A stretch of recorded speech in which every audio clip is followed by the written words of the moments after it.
전능하신 하나님 말씀 낭송 진리 추구에 관하여.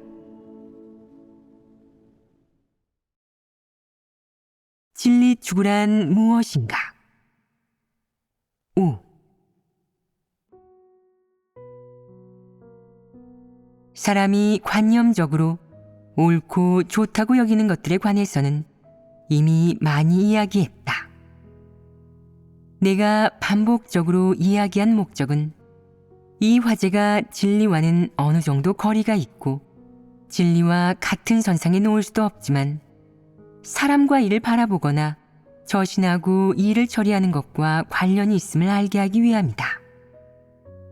그러니 그것을 진리가 아닌 것으로 여기지 말고 하나의 지식이나 이론으로 생각하지도 마라. 그것은 공허하지 않다.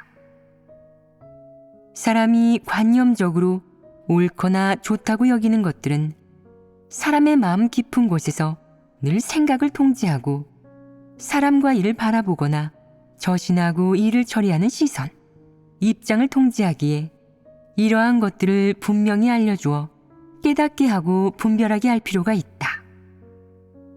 그리하여 사람이 관념적으로 좋다고 여기는 행위를 내려놓고 더는 그러한 것들을 긍정적인 것으로도 사람과 이를 바라보거나 저신하고 일을 처리하는 행위 원칙으로도 보지 않게 해야 한다. 그것들은 하나님 말씀이 전혀 아니며 진리는 더더욱 아니다. 너희가 해야 할 일은 사람과 이를 바라보거나 저신하고 일을 처리하는 관점과 입장을 끊임없이 고쳐나가는 것이다. 이와 동시에 자신의 마음속에 생겨난 각종 관념과 관점이 정말 진리에 부합하는지 부단히 성찰하면서 그릇된 관념과 관점을 제때 바로잡아야 한다. 그 후 올바른 입장에서 하나님의 말씀을 근거로 하고 하나님이 요구한 행위 준칙을 통해 사람과 이를 바라보거나 저신하고 일을 처리해야 할 것이다. 이는 진리 추구의 가장 기본적인 실행이자 구원받고 정상인성을 살아내기 위해 마땅히 갖추어야 할 추구 방향, 추구 목표이다. 너희는 이 말씀들을 지금 막 들었으니 그리 깊이 구체적으로 이해하지 못할 것이다. 하지만 괜찮다. 하나님 말씀에 대한 체험이 계속 깊어짐에 따라 관념적으로 옳다고 여기는 전통 문화에 대해 끊임없이 해부하고 분별하여 결국 전통 문화의 각종 논조를 버리고 더는 전통 문화의 근거에 사람의 행위를 판단하지 않고 대신 하나님의 말씀과 진리에 근거하여 사람을 판단하게 될 것이다. 그러면 전통 문화의 관념적인 것들을 철저히 제거하고 포기한 것이다. 만약 내가 진리를 깨닫지 못하고 그저 간단한 도리만 깨달아 전통 문화가 요구하는 좋은 행위가 성립하지 않는다는 사실만 안다면 나는 현대인이고 남들보다 뛰어나고 세속적이지도 않아. 그렇게 전통적이지도 않지. 나는 전통 문화를 아주 혐오한다고. 그렇게 번거로운 허례허식 따위는 싫어한단 말이야. 라고 생각할 것이다. 하지만 사람과 이를 바라볼 때면 아주 자연스럽게 예전 관념으로 바라보고 판단한다. 그때 너는 나는 현대인이야. 옛것에 집착하지 않는다고. 나는 그렇게 전통적이지 않아. 나는 진리를 받아들일 수 있어. 라고 여긴 말들이 거짓되고 잘못되었음을 자신의 느낌에 속았음을 깨달을 것이다. 그리고 그때야 내 마음 깊은 곳에 오래된 사상관점, 오래된 관념이 이미 마음속에 깊이 뿌리내려 관념이 바뀌고 생각을 버렸다고 해서 바로 사라지는 게 아니라는 사실을 알게 될 것이다. 너는 새 시대의 사람, 현대인이라고 하지만 그것은 그저 외적인 표지일 뿐이다. 태어난 연도나 시대가 다를 뿐 인류 공통의 오래된 것들, 하나님을 대적하는 것들을 너는 하나도 빠짐없이 전부 갖고 있다. 내가 사람인 이상 이러한 것을 지니고 있을 수밖에 없다. 못 믿겠다면 체험해 보아라. 체험하다 보면 어느 날 내 말에 아멘하게 될 것이다. 영이 통하지 않는 사람, 거만한 사람, 스스로 대단하다고 생각하는 사람들은 나는 석사고 박사야. 내가 사회에서 얼마나 오랜 시간을 보냈는데. 나는 새 시대의 문화와 교육, 특히 서양 교육을 접했어. 그런데 나한테 그런 낡아빠진 것들이 있으려고. 나는 전통과 낡아빠진 규율을 가장 싫어해. 가족하고 함께 있을 때 전통이나 규율과 관련된 얘기가 나오면 하나도 듣고 싶지 않다고 라고 생각한다. 일단 성급하게 부정하지 마라. 언젠가 너는 그러한 생각을 내려놓고 너 역시 평범하기 그지없는 사탄에게 패배된 사람 중 한 명임을 인정하게 될 것이다. 내 내면에 있는 낡은 관념을 원해서 받아들이고 드러낸 것은 아니지만 인류의 선조와 전통 문화가 오래전부터 너에게 영향을 주고 전염시켰으므로 내 내면 세계와 사상관념 속에는 그것들이 하나도 빠짐없이 들어있다. 어찌서겠느냐? 전통 문화의 그런 것들은 단순한 말이 아니고 어떤 논조나 행동도 아니기 때문이다. 그것은 하나의 사상과 이론으로서 사람을 미혹하고 폐괴시키는 역할을 한다. 그런 논조와 행동을 만들어낸 근원은 폐괴된 인류가 아니라 사탄이다. 사탄의 권세 아래에서 살아가는 한 너는 어쩔 수 없이 그러한 것들에 물들고 미혹되고 폐괴될 수밖에 없다. 지금 너는 내 말이 전부 사실이고 진리라고 생각할 것이다. 하지만 이 말들을 체험할 때 깨닫게 될 것이다. 너는 전통 문화와 번잡한 허례의식, 낡아빠진 규율을 싫어하지만 사람과 일을 바라보거나 저신하고 일을 처리할 때 하나님 말씀을 근거로 하고 진리를 준칙으로 하는 것이 아니라 너도 모르게 사람에게서 비롯된 것을 근거로 삼는다는 사실을 말이다. 그것은 전통 문화에 속하는 것으로 전통 문화의 정수이다. 그때가 되면 너는 사람이 진리를 추구하지도 진리를 깨닫지도 못하고 진리를 얻지도 못했다면 가장 기본적인 정상이성의 살아남에조차 사탄의 독소와 성분, 사탄의 관계가 들어간다는 것을. 그것은 전부 부정적인 것이고 하나님이 혐오하여 버리는 것이며 육에 속하는 것임을. 하나님이 제기한 것, 좋아하는 것, 하나님의 뜻에 맞는 긍정적인 사물과는 어떤 관계도 조금의 연관성이나 유사성조차도 없음을 알게 되고 똑똑히 확인하게 될 것이다. 이 문제들을 똑똑히 확인하는 것은 무척 중요한 일이다. 그렇게 하지 않으면 사람은 진리 실행이란 무엇인지 모를 것이고 언제까지나 사람이 긍정적인 사물이라고 여기는 좋은 행위들을 지킬 것이다. 그럼 사람의 행위와 태도는 영원히 하나님에게서 통과되지 못한다. 진리를 사랑하는 사람이라면 진리를 받아들이고 추구할 수 있을 것이며 사람과 일을 바라보거나 저신하고 일을 처리함에 있어 모두 하나님의 말씀을 근거로 하고 진리를 준칙으로 할 것이다. 그러면 하나님이 명확히 알려준 인생의 길을 걸을 수 있다. 사람과 일을 바라보거나 저신하고 일을 처리함에 있어 모두 하나님의 말씀을 근거로 하고 진리를 준칙으로 하는 것.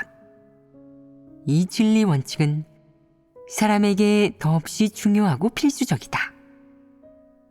이는 구원받고 의미 있는 인생을 살려면 반드시 갖추어야 할 진리 원칙이니 너는 무슨 일이 있어도 받아들여야 한다.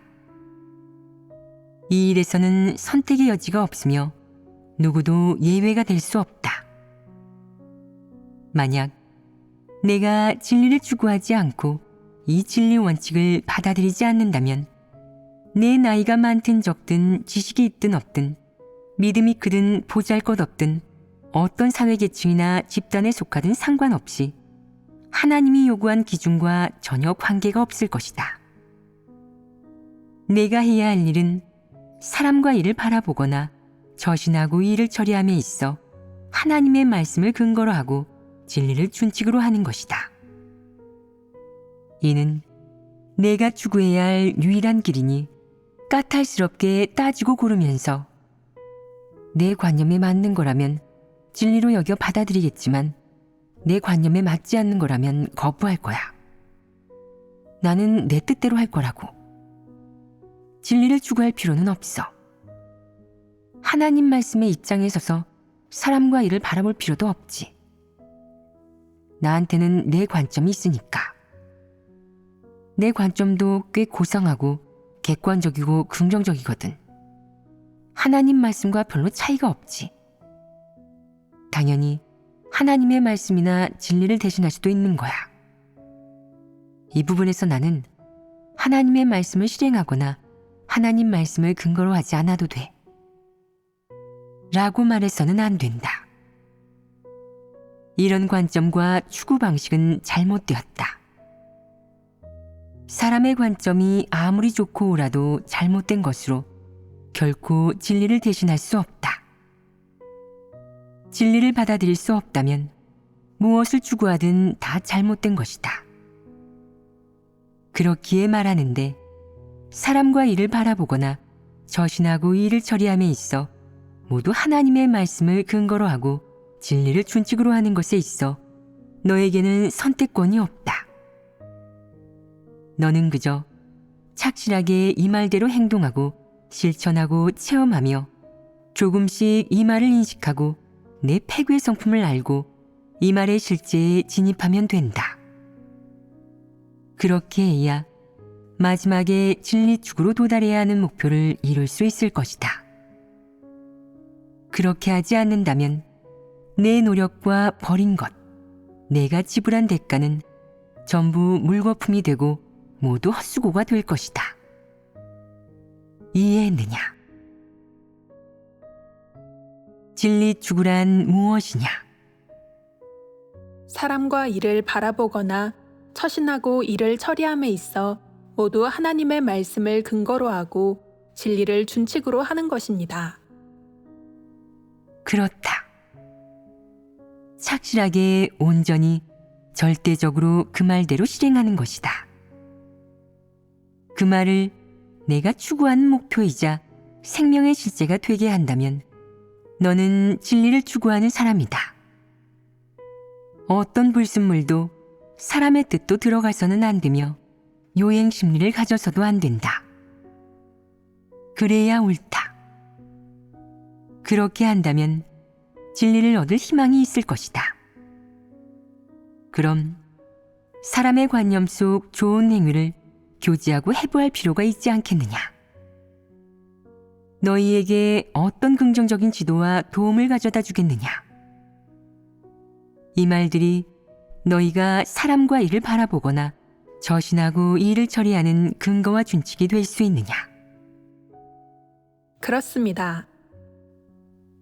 만약 그렇다면 예배 때나 영생활 때 이 두 번의 교제를 기도하는 마음으로 열심히 읽어보아라. 이 말씀들을 확실히 소화한다면 사람과 일을 바라보거나 저신하고 일을 처리할 때 정확히 하나님 말씀을 근거로 할 수 있을 것이다. 그러면 내 언행에 근거와 준칙이 생기고 사람을 바라보는 것이 정확해지며 일을 바라보는 입장과 시선 또한 올바라진다. 더는 정서나 감정으로 또 전통 문화나 사탄의 철학으로 사람과 일을 바라보지 않을 것이다. 내 근거가 오르면 사람과 일을 바라보는 결과 역시 상대적으로 정확할 것이다. 그렇지 않겠느냐? 그러므로 이 말씀들은 너희에게 있어도 그만 없어도 그만인 것이 아니다. 내가 너희에게 이 화제를 교제해 주는 이유는 시간을 때우기 위해서도 무료해서 너희를 심심풀이 상대로 여기려는 것도 아니다. 이것은 모든 사람이 지니고 있는 문제이자 진리를 추구하여 구원받는 길에서 반드시 알아야 하는 문제이기 때문이다. 하지만 사람은 이러한 문제들을 아직 정확히 알지 못해 얽매이고 결박되며 그런 문제로 가로막히고 시달린다. 물론 사람은 구원받는 길에 대해서도 잘 알지 못한다. 소극적인 측면에서든 적극적인 측면에서든 혹은 부정적인 면에서든 긍정적인 면에서든 이러한 문제들을 제대로 알아야 한다. 그래야 실생활 속에서 비슷한 문제가 임해 선택을 마주해야 할 때 진리를 구할 수 있으며 올바른 시선과 입장으로 문제를 바라볼 수 있고 원칙을 지킬 수 있다. 그렇게 한다면 내 결정과 선택은 근거가 있을 것이고 하나님 뜻에 부합할 것이다. 또 더 이상 사탄의 철학이나 궤변에 미혹되지 않고 사탄의 독소나 황당무계한 논리에 혼란을 겪지도 않을 것이다. 그러면 가장 기본적인 측면에서 객관적이고 공정하게 사람과 일을 대할 수 있으며 감정이나 사탄의 철학에 영향을 받거나 통제되지 않을 것이다. 그렇기에 사람의 관념 속 좋은 행위를 인식하고 분별하는 것은 진리 추구의 과정에서 큰 일은 아니지만 일상생활과 밀접한 관련이 있다. 즉, 사람은 일상생활 속에서 수시로 이런 일들을 접한다는 것이다. 예를 들어 어떤 일이 임해서 어떻게 하겠다고 생각했을 때 다른 견해를 제시하는 사람이 있다고 해보자. 너는 평소 그 사람을 마음에 들어 하지 않았다. 이 경우 그의 견해를 어떻게 대해야겠느냐? 그 일을 어떻게 처리해야겠느냐? 모른 척하는 것은 잘못된 일이다. 너는 마음속으로 그에 대한 견해와 평가, 정의를 갖고 있기 때문에 이러한 것들이 내 생각과 판단을 조종하며 또 그 일에 대한 내 결론을 조종하기가 쉽다. 그러므로 그 사람이 제시한 다른 견해에 대해 반드시 침착한 태도로 진리에 근거하여 분별하고 꿰뚫어 보아야 한다고 하는 것이다. 만약 그의 말이 진리 원칙에 부합한다면 받아들여야 한다. 이 일을 꿰뚫어 보지 못한다면 비슷한 일과 사람이 다시 한번 임했을 때 또 막막해지고 어쩔 줄 몰라 하고 마음이 복잡해질 것이다. 심지어 극단적인 수단으로 대처하거나 대충 건성으로 넘어가는 사람도 있을 수 있다. 그로 인해 상상하기 힘든 결과가 생길 것이다. 하나님이 요구한 판단 기준으로 사람을 바라본다면 마지막 결과 또한 긍정적이고 좋은 것이며 사람과 사람 간에 어떤 충돌도 없이 화목할 것이다. 반면 사탄의 논리와 사람의 관념 속 좋은 행위를 기준으로 다른 사람을 바라본다면 두 사람 사이에 분쟁이 일고 싸움이 벌어져 화목하게 지낼 수 없을 것이다. 그에 따른 결과는 다양하다. 서로 헐뜯거나 깎아내리거나 판단할 수도 있고 심각할 경우 치고받고 싸울 수도 있다. 결국 둘 다 손상을 입게 되는데 이는 사람이 원치 않는 바이다. 그러므로 사탄이 사람에게 주입한 것은 종종 사람이 객관적이고 공정하고 이성적으로 사람과 일을 바라보지 못하게 한다. 하지만 하나님이 요구하고 알려준 행위 준칙에 근거하고 하나님의 말씀과 진리로 사람과 일을 바라보며 판단하면 마지막에 분명 객관적인 결과를 얻게 될 것이다. 거기에는 혈기나 사람의 정서, 감정이 들어가 있지 않기 때문이다. 그것은 사람에게 이로우면 이로웠지 해로운 점은 하나도 없다. 이러한 면에서 봤을 때 사람이 받아들여야 할 것은 사람의 관념 속 좋은 행위겠느냐, 아니면 하나님이 요구한 행위 준칙이겠느냐. 하나님께서 요구하신 행위 준칙입니다. 너희는 모두 그 답을 알고 맞힐 수 있구나. 좋다. 이 화제는 여기까지 교제하도록 하자. 이제 너희가 해야 할 일은 관련 내용을 계속 묵상하고 교제하여 이 문제들을 체계화하고 몇 가지 실행의 원칙과 길을 종합해내는 것이다. 그 후 일상생활 속에서 끊임없이 체험하고 경험하여 이 말씀들의 실제에 진입해야 한다. 물론 이 말씀들의 실제에 진입하는 것은 사람이 초보적으로 추구하고 진입해야 하는 진리 실제이기도 하다. 이렇게 조금씩 사람은 체험 과정에서 내가 교제한 내용의 면면에 서로 다른 정도의 깨달음과 인식이 생길 것이고 서로 다른 각도에서 점차 수확을 거둘 것이다. 내 수확이 많을수록 이 말씀들에 대한 깨달음과 진입도 깊어질 것이며 내 체험과 진입이 깊어질수록 사람과 일을 바라보거나 저신하고 이 일을 처리하는 것에 관한 진입과 깨달음도 깊어질 것이다. 반대로 만약 내가 전혀 진입하지 않고 이러한 말씀을 문자적으로만 훑어보거나 대충 이해하고 넘어가면서 자기가 늘 살던 대로 살아간다면 문제가 나타나도 진리를 구하지 않으며 하나님 말씀에 근거하여 스스로에게 대입하고 해결하지 않는다면 너는 영원히 하나님 말씀의 실제에 진입할 수 없다. 영원히 진리 실제에 진입할 수 없다는 것은 무슨 의미겠느냐? 다시 말해, 너는 진리를 사랑하는 사람이 아니며 영원히 진리를 실행하지 못한다는 의미이다. 내가 사람과 일을 바라보거나 저신하고 일을 처리할 때 영원히 하나님 말씀을 근거로 하고 진리를 준칙으로 하지 않을 것이기 때문이다. 너는 저는 하나님 말씀을 근거로 하고 진리를 준칙으로 한 적이 없지만 꽤 괜찮게 살아왔습니다. 라고 말하는데 꽤 괜찮게 살아왔다라는 게 어떤 것이더냐? 죽지 않으면 괜찮은 것이냐?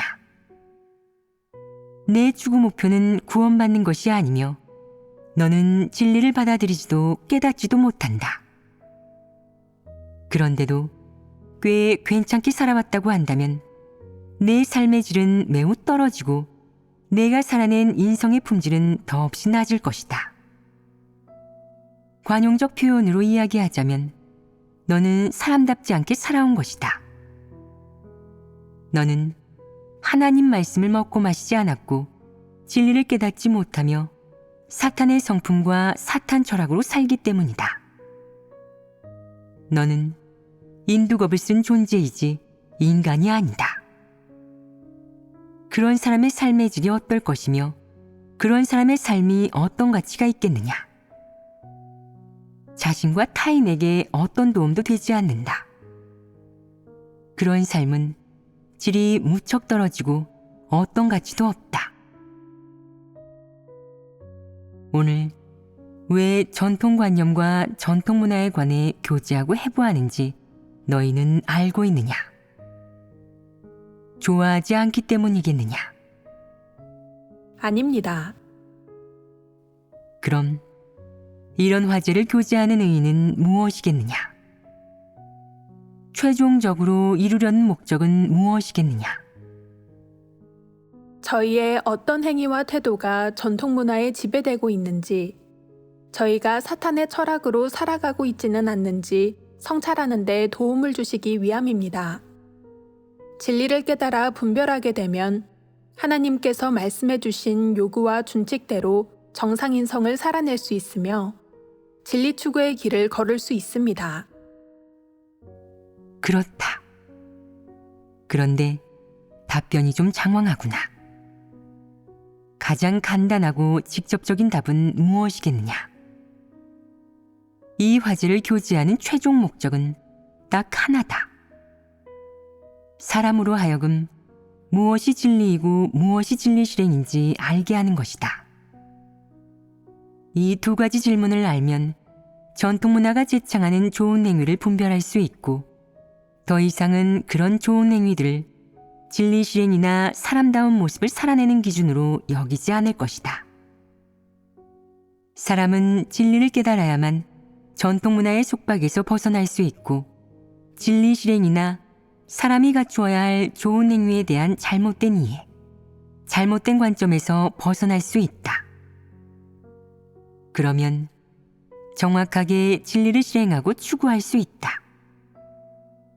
만약 무엇이 진리인지 모른 채 전통문화를 진리로 여긴다면 사람의 추구 방향과 목표, 길은 전부 틀릴 것이다. 그것은 하나님 말씀에 위배될 것이며 진리와 어긋나고 참도에서 벗어날 것이다. 그러면 자신의 길을 걷는 것이고 길을 잘못 든 것이다. 진리를 깨닫지 못한 사람이 진리를 구하지 않고 실행하지도 않는다면 마지막에 어떤 결과가 초래되겠느냐? 진리를 얻지 못한다. 진리를 얻지 못하면 사람은 하나님을 믿어봤자 헛수고이다. 그러므로 오늘 이러한 전통관념과 전통문화의 논조를 교제하고 해부하는 것은 하나님을 믿는 모든 사람에게 가장 의미 있고 아주 중요한 화제이다. 너희는 하나님을 믿으면서 무엇이 진리인지 정말 이해하고 있느냐? 어떻게 진리를 추구해야 하는지 알고 있느냐? 목표를 정했느냐? 길을 정했느냐? 만약 아무것도 정하지 않았다면 진리를 어떻게 추구할 수 있겠느냐? 잘못 추구할 수 있지 않겠느냐? 옆길로 빠지지 않겠느냐? 그럴 공산이 크다. 그러므로 오늘 교제하는 이런 말들이 표면적으로는 깊이가 없어 보이고 한 번에 이해가 되는 것 같아서 너희 입장에서는 언급할 가치도 없어 보이겠지만 이런 내용, 이런 화제는 진리와 직접적인 관련이 있고 하나님의 요구와 관계가 있다. 너희 대부분은 이것을 의식하지 못하고 있다.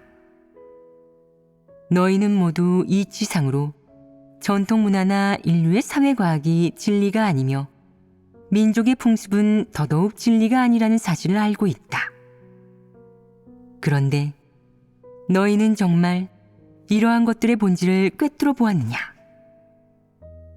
정말 이러한 것들의 속박에서 벗어났느냐? 꼭 그렇지는 않을 것이다. 하나님 집에서는 사람에게 민족 문화나 풍습을 열심히 익히라고 요구한 적이 없고 전통 문화의 어떤 부분이라도 받아들이라고 한 적은 더더욱 없다.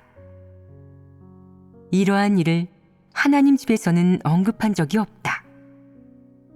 하지만 오늘 교제한 이 내용들은 무척 중요하다. 이는 너희에게 분명히 알려줄 필요가 있다. 이러한 말을 하는 목적은 전부 너희가 진리와 하나님의 뜻을 깨닫게 하기 위함이다. 하지만 내가 이런 말을 한다고 해서 너희가 이해할 수 있겠느냐? 너희가 공을 들이고 대가를 치르고 정력을 들인다면 이 측면에서 최종적으로 수학을 얻고 진리를 깨달을 수 있을 것이다. 진리를 깨달은 후 진리 실제에 진입하기 위해 추구하면 성과를 내기가 쉽다. 일전에 우리가 교제한 사람이 관념적으로 옳고 좋다고 여기는 것들 중 한 가지는 좋은 행위였다. 그러면 다른 한 가지는 무엇이었느냐? 인성, 품격과 도덕입니다. 간단하게 말하자면 사람의 덕행이다. 폐괴된 인류는 모두 사탄 성품으로 살아가지만 위장에 매우 능하다. 표면적인 행동이나 행위에 대한 특정한 논조 외에 사람의 덕행 측면에도 각양각색의 논조와 요구가 있다. 그럼 덕행 측면에서 오래전부터 전해 내려오는 말에는 어떤 것들이 있느냐? 너희가 알고 있는 것, 익숙한 것들을 예로 들어보아라. 그 다음 자주 보이는 말 몇 개를 찾아 해부하고 교제하도록 하자. 재물을 주어도 갖지 마라. 기꺼이 남을 도우라. 은혜는 반드시 보답하라. 남을 위해 자신의 이익을 희생하라. 원한을 덕으로 갚으라. 현명함과 정숙함을 갖춰라. 자신에게는 엄격하되 남에게는 관대하라. 그런 것들이 있다. 그 밖에도 물을 마실 때는 우물을 판 사람을 기억하라. 얼굴은 때리지 말고 단점은 들추지 말라. 사람을 죽여보았자 머리가 땅에 떨어질 뿐이니 용서할 수 있을 땐 용서하라 등이 있다. 이는 전부 사람의 덕행에 대한 요구이다. 또 뭐가 있느냐? 물 한 방울의 은혜라도 넘치는 샘물로 보답하라. 그것 또한 사람의 덕행에 대한 전통 문화의 요구이자 덕행을 판단하는 기준 중 하나이다. 또 있느냐? 자기가 원치 않는 것을 남에게 강요하지 마라. 깊이가 얕기는 하나 그건 역시 해당한다. 이 밖에도 벗을 위해서라면 어떤 희생도 감수하라. 충신은 두 임금을 섬기지 않고 열녀는 두 남편을 섬기지 않는다. 부귀에도 미혹되지 않고 가난에도 그 뜻이 흔들리지 않으며 위세나 무력에도 그 뜻이 꺾이지 않는다. 죽을 때까지 나라를 위해 몸을 바쳐라 등이 있다. 그렇지 않으냐? 또 봄날의 누에는 실을 다 뽑아내야 죽고 조는 다 타버려야 눈물이 마른다 같은 것도 있다. 보아라. 사람의 품행과 처신에 대한 요구가 얼마나 높으냐. 사람이 일생을 양초처럼 태워 재로 만들어버리라는 것인데 그렇게 처신해야 품행이 고상하다는 것이다. 이 요구가 높지 않으냐. 인류는 몇천 년 동안 전통문화에 영향받고 속박되어 왔다. 그 결과가 어떠하냐. 사람다운 모습을 살아냈더냐. 의미 있는 인생을 살아냈더냐. 사람은 전통문화가 요구하는 것들을 위해 살아가며 자신의 청춘, 심지어는 일생을 바치면서 빛나고 영광스럽게 살았다고 생각한다. 마지막에 죽음이 임했을 때에도 자기가 왜 죽는지, 그 죽음이 가치가 있는지, 의미가 있는지, 창조주의 요구에 부합하는 것인지 등은 전혀 모른다. 사람의 덕행에 관한 전통문화의 논조와 요구에는 또 어떤 것들이 있더냐. 국가의 흥망에는 민초도 책임이 있다. 남에게 부탁을 받으면 최선을 다해야 한다 등이 있다. 이 밖에도 군자의 말 한마디는 천금과 같다 라는 말도 있다. 이는 사람의 신용에 대한 요구이다. 또 무엇이 있느냐. 진흙에서 자라도 물들지 않고 맑은 물결에 씻겨도 요염하지 않다. 그 말도 비슷하기는 하구나. 얘는 여기까지만 들도록 하자. 방금 그 논조들은 사람의 봉헌, 애국심, 신용, 정조 등에 대한 요구였고 이 밖에도 남들과 함께 할 때의 원칙, 은인을 대하거나 은혜를 갚는 방법 등이 있었다. 어떤 것은 깊이가 얕고 어떤 것은 깊이가 있다. 이 중 가장 이해하기 쉬운 것은 기꺼이 남을 도우라. 재물을 주어도 갖지 마라. 부귀에도 미혹되지 않고 가난에도 그 뜻이 흔들리지 않으며 위세나 무력에도 그 뜻이 꺾이지 않는다로 이는 처신 측면의 요구이다. 충신은 두 임금을 섬기지 않고 열녀는 두 남편을 섬기지 않는다는 사람의 절개와 정조에 관한 요구로서 기본적으로 중국 전통 문화의 인의예지신의 범위 안에 있다. 지금까지 전부 몇 가지를 종합했더냐? 21가지를 말씀하셨습니다. 너희가 읽어보아라. 재물을 주어도 갖지 마라. 기꺼이 남을 도우라. 자신에게는 엄격하되 남에게는 관대해라. 원한을 덕으로 갚으라. 은혜는 반드시 보답하라. 남을 위해 자신의 이익을 희생하라. 현명함과 정숙함을 갖춰라. 물을 마실 때는 우물을 판 사람을 기억하라. 얼굴은 때리지 말고 단점은 들추지 말라. 사람을 죽여보았자 머리가 땅에 떨어질 뿐이니 용서할 수 있을 땐 용서하라. 물 한 방울의 은혜라도 넘치는 샘물로 보답하라. 자기가 원치 않는 것을 남에게 강요하지 마라. 벗을 위해서라면 어떤 희생도 감수하라. 충신은 두 임금을 섬기지 않고 열녀는 두 남편을 섬기지 않는다.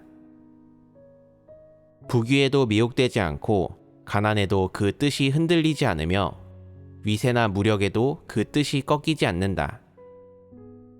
죽을 때까지 나라를 위해 몸을 바쳐라. 봄날의 누에는 씨를 다 뽑아내야 죽고 초는 다 타버려야 눈물이 마른다. 국가의 흥망에는 민초도 책임이 있다. 남에게 부탁을 받으면 최선을 다해야 한다. 군자의 말 한마디는 천금과 같다. 진흙에서 자라도 오염되지 않고 맑은 물결에 씻겨도 요염하지 않다. 오늘은 먼저 인류가 덕행 측면에서 종합한 갖가지 좋은 인품에 대해 예습해보자. 덕행 측면에 대한 전통 문화의 각종 논조는 사람의 인성과 덕행의 다양한 요구를 했다. 그 중에는 은혜를 갚으라는 것도 있고 기꺼이 남을 도우라는 것도 있으며 자신이 좋아하지 않는 사람을 대하는 방식이나 방법에 대한 것도 있고 사람의 문제나 결점 또는 문제가 있는 사람을 대하는 방식과 방법에 관한 것도 있다. 이러한 측면에서 사람에게 선을 그어주고 요구 기준을 제기한 것이다. 이는 전부 전통 문화가 사람의 덕행에 대해 제기한 요구 기준이자 사람들 사이에서 전해 내려오는 것들이다. 중국에서 자란 사람이라면 누구나 자주 들어보았으며 심지어는 귀에 딱지가 앉을 정도로 익숙할 것이다. 전통 문화 중 덕행과 관련된 이런 논조는 기본적으로 다 인의예지신이라는 범위에 포함된다. 물론 이 범위 밖에도 여러 논조가 있겠지만 대부분은 인의예지신의 범위 안에 있다. 이 점을 확실히 해야 한다. 오늘 우리는 어떤 한 덕행의 가르침이 대체 어떻게 된 것인지 구체적으로 교제하지 않을 것이며 또 그런 가르침의 본질이 무엇인지도 구체적으로 해부하지 않을 것이다. 너희가 먼저 전통 문화의 덕행과 관련된 논조와 하나님이 사람에게 살아내라고 요구한 정상인성의 기준이 어떻게 다른지 예습해 보아라. 전통 문화 속 어떤 논조가 하나님의 말씀이나 진리와 확연하게 충돌하더냐? 어떤 논조의 사전적 의미가 하나님 말씀이나 진리와 유사성 혹은 관련성이 약간 있더냐? 그런 논조 중 어떤 것이 내가 생각하는 긍정적인 사물이고 혹은 어떤 것이 내가 하나님을 믿은 후 한때 그 논조를 스스로에게 엄격히 요구하고 자신이 진리 추구의 준칙으로 삼아 실행하고 지킨 것이냐? 예를 들어 남을 위해 자신의 이익을 희생하라는 말이 너희에게는 익숙하지 않으냐? 하나님을 믿음으로 그런 좋은 사람이 되어야 한다고 생각하지 않았느냐? 남을 위해 자신의 이익을 희생하는 행동을 하면 인성이 좋은 거라고, 하나님도 분명 좋아할 거라고 생각하지 않았느냐? 어쩌면 하나님을 믿기 전에 너는 원한을 덕으로 갚는 품행을 갖춘 사람을 좋은 사람이라고 여겼을지도 모른다. 다만 너 스스로는 그렇게 하기를 원하지 않았거나 그렇게 하지 못하거나 지킬 수 없었을 것이다. 하지만 하나님을 믿음으로 그 기준으로 자신에게 요구하고 너에게 상처 준 사람이나 한때 너와 원한이 있던 사람들에게 더 이상 따지고 들지 않으며 용서해 주었을 것이다. 너는 원한을 덕으로 갚으라는 덕행의 논조가 사람을 70번씩 7번 용서하라는 예수의 말과 부합한다고 생각했다. 그래서 원한을 덕으로 갚으라는 말로 스스로를 단속하고자 하고, 심지어는 그것을 진리로 여겨 실행하고 지키면서 원한을 덕으로 갚는 사람은 진리를 실행하는 사람, 하나님의 도를 준행하는 사람이라고 생각했을 것이다. 너희는 이런 생각과 태도를 갖고 있느냐? 너희는 어떤 논조의 정수가 진리나 하나님 말씀과 비슷하며 심지어 진리를 대신할 수 있고 진리라고 해도 부족함이 없다고 생각하느냐? 물론 국가의 흥망에는 민초도 책임이 있다 라는 덕행에 관련된 말은 분별하기 쉬워서 대부분의 사람이 진리가 아니라는 사실을 알아챌 수 있다. 그것은 사람을 미혹하는 번지르르한 구호일 뿐이다. 국가의 흥망에는 민초도 책임이 있다 라는 말은 하나님을 믿지 않는 이방인들에 대한 말이다. 자국민에 대한 국가와 정부의 요구로 국민들에게 마땅히 나라를 사랑해야 한다고 교육하는 것이다. 이 말은 진리와 부합하지 않고 근거가 되는 하나님 말씀도 없다. 그러니 결코 진리가 아니며 진리를 대신하지도 못한다고 할 수 있다. 그 말은 100% 사탄에게서 나오고 사탄에게서 비롯된 관점이며 통치계급을 위해 복무하는 것으로 하나님 말씀이나 진리와 전혀 관계가 없다. 그러므로 국가의 흥망에는 민초도 책임이 있다 라는 말은 절대 진리가 아니고 정상인성에 갖춰져야 할 요소도 아니다. 그럼 어떤 사람이 이 말을 진리로 여기겠느냐? 명리와 지위를 꾀하고 관직을 얻고자 하는 사람, 통치계급에 아첨하여 자신의 목적을 이루려는 사람만이 이 말을 진리로 여겨 실행한다. 이 밖에도 사람이 분별하기 쉽지 않은 말들이 있다. 사람은 그것이 진리가 아님을 알지만 마음속으로는 옳고 이치에 부합한다고 생각하며 그것에 기대 살고 그 방식으로 처신함으로써 자신의 도덕 수준과 인격적 매력을 높이는 한편 다른 사람들에게 자신은 인성을 갖췄으며 비인간이 아니다는 인상을 주려고 한다. 너희는 어떤 말을 분별하기가 힘드느냐? 저는 은혜는 반드시 보답하라는 말을 분별하기가 힘들다고 생각합니다. 그것을 긍정적인 사물로 생각해 은혜에 보답하는 사람을 양심 있는 사람으로 여길 수 있습니다. 또 남에게 부탁을 받으면 최선을 다해야 한다 라는 말은 다른 사람에게 부탁을 받았으면 최선을 다해 그 일을 해줘야 한다는 의미인데 긍정적인 사물 같습니다. 양심과 이성이 있는 사람이라면 그렇게 해야 한다는 생각이 듭니다. 누가 또 말해보겠느냐? 이 밖에도 물 한 방울의 은혜라도 넘치는 샘물로 보답하라라는 말이 있습니다. 이렇게 할 수 있는 사람은 어느 정도 인성과 도덕을 갖춘 사람 같습니다. 또 있느냐? 군자의 말 한마디는 천금과 같다 라는 말도 있습니다. 자기가 한 말을 지키고 신용이 있는 것은 좋은 덕행이라 생각했습니다. 여태까지 그것을 좋은 덕행이라고 여겼다면 지금은 어떠하냐? 그 말 한마디가 과연 어떤 성질인지를 보아야 합니다. 옳은 것인지 잘못된 것인지, 긍정적인 것인지 아니면 부정적인 것인지 말입니다. 만약 그가 악인이나 적그리스도에게 저는 반드시 당신을 지켜줄 것입니다. 군자의 말 한마디는 천군과 같다고 했으니까요. 라고 하면서 하나님 집에서 그들의 상황을 알아보고 조사할 때 악인이나 적그리스도를 비호해 준다면 이는 악을 행하는 것이고 하나님을 대적하는 것입니다. 그렇게 분별하는 것이 옳다. 그 말 한마디가 어떤 성질의 말인지, 긍정적인 것인지 부정적인 것인지를 보아야 한다. 만약 나쁜 일을 저지르고 악을 행하면서 군자의 말 한마디는 천금과 같다 라는 말을 실행한다면 악을 행하는 그의 발걸음은 한필의 준마처럼 내달려 곧장 지옥으로 치달아 끝도 없는 심연에 빠질 것이다. 반면 그 말 한마디가 진리에 부합하고 정의감이 있으며 하나님 집의 사역을 지키는 것, 하나님이 기뻐하는 것이라면 군자의 말 한마디는 천금과 같다 라는 말을 실행하는 것은 옳다.